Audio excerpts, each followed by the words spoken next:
Welcome to the construction zone with Andrew. I got these barbells up and it took me a little while, but they're there. They're even-ish, right? They look even, they look good. Picture today, it's a whole bunch of people that you might know. A whole bunch of people that are on the program. And quote is, I don't have friends, I have family.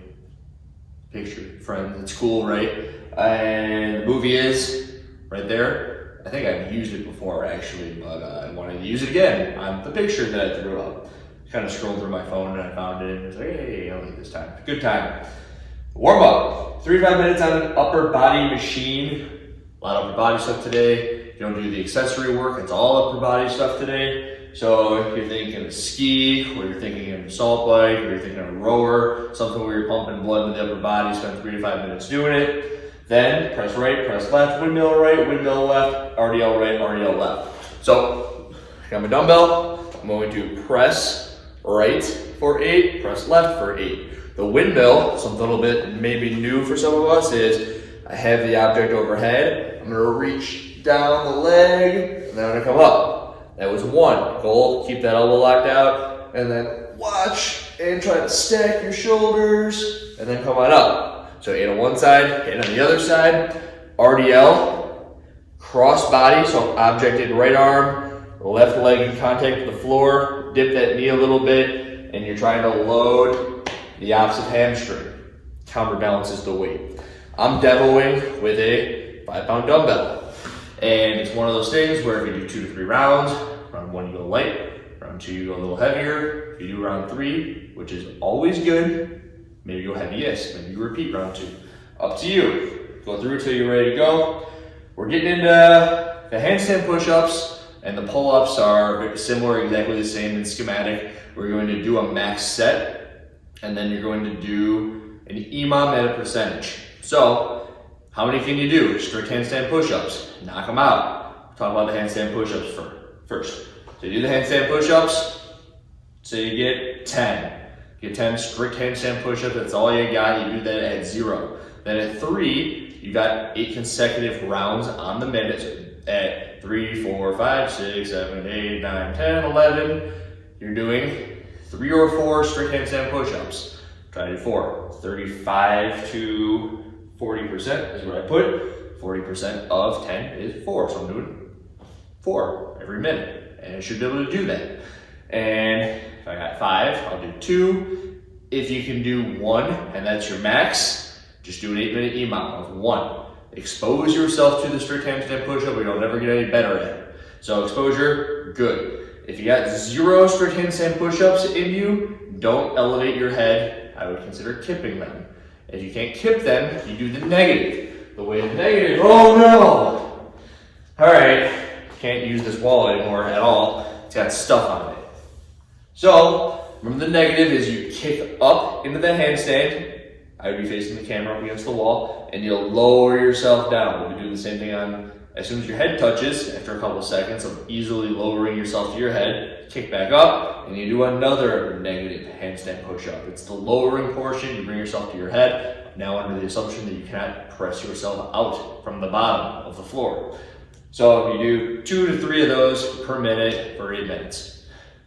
Same type of deal on the pull-up. You do a max set of strict. This time you don't have the option to kip if you can't do them strict. So if you have 0 strict pull-ups, you're just going to do negatives on the minute. So you've got 8 minutes to do 2 or 3 negative pull-ups. And again, use it, I throw a bench or a box underneath the pull-up bar so I can get my chin up over the top of it, and then you lower yourself down as controlled as you can. The most important portion being that bottom third. So you're up here, you're strong, and then you're still strong through about parallel with your elbows, parallel being shoulder to elbow. Once you get past that, it's a for a lot of us, where you just kind of fall to your death. Don't do that. If anything, really try to fight as hard as you can until your elbows or your shoulders are locked out. Cool? So you do 2 or 3 negatives, a minute by 8, if you have 0 strict pull-ups. If you have strict pull-ups, just do 1 or 2 of them every minute for 8 minutes. And that is the workouts for today. It's also considered strength for today. Accessory, 2 sets of 3 rounds. So you do this, that's set 1, you do another set, that's set 2. In between them, you've got 5 minutes to rest. This is if you need to do some cardio. Hey, I didn't sweat today, what the hell, I gotta do cardio. So you wanna do some cardio, 20 for the guys, 16 for the girls, calories on the bike. If you have an erg, use it. Spinning, it's all legs, you wanna be all legs. So spinning, you do your calories, you do your weighted step-ups. 1 dumbbell. I suggest you throw it up on your shoulders. I like to hold it with either arm on the back. And it's 1, 2, you guys do them alternating. I'll use a bench, but you'll use a box. 20 for the guys or girls, 24 for the guys. Cool. That's how that works. So you go 20, 20, 20, 20, 20, 20, or for the girls, it's 16, 20, and then take your 5-minute break, do it again. Deal? That is your accessory, which is a workout in its own.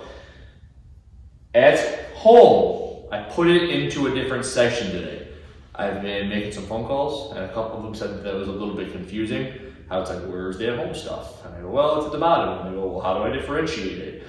I tried, so we'll see how this goes. Let me know if it's better or not.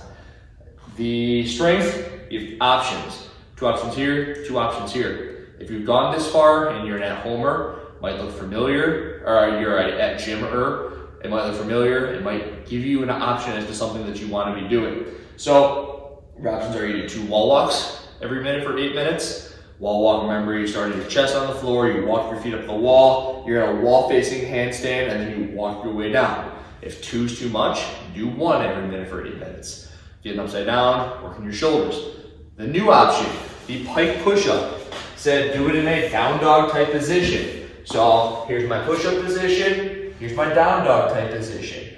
The key here is make sure your elbows don't come out, but they kind of come in towards you, and you press up. In towards you, and you press up. So you're trying to mimic the pressing that is the handstand push-up. Keep your hips high, touch your head.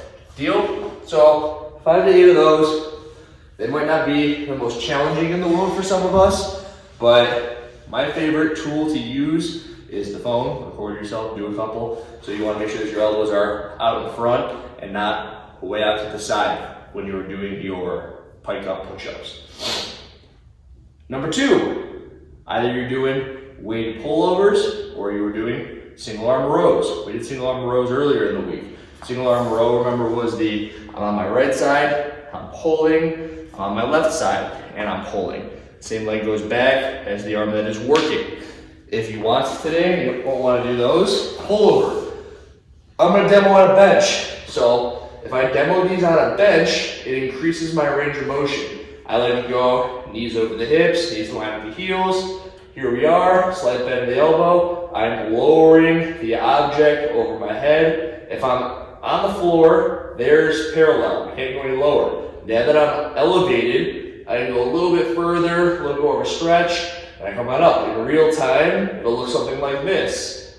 Objects coming up overhead. If you do them right, you're going to keep your ribs packed, and you'll feel your stomach working quite a bit here. So as it comes overhead, the goal is not to reach through your whole body, but to keep your stomach set, and then you come on up. Cool? So there's your pullover. Again, I'm demoing with a 5-pound dumbbell. You might want to go a little heavier than that if you have the option to do so. Your accessory, a minute and a half on a piece of cardio equipment, bike, stepper, elliptical, spin bike, I said bike, whatever. Do a minute and a half on it at a repeatable pace, and then step up onto something. So, I have this sandbag right here. If I want, I have a weight, and I'm going to step up onto my sandbag. It's better than nothing. Step up onto it. If it was a squatty potty or stairs or a bench or step up on, there's got to be something stable somewhere that you can step up onto.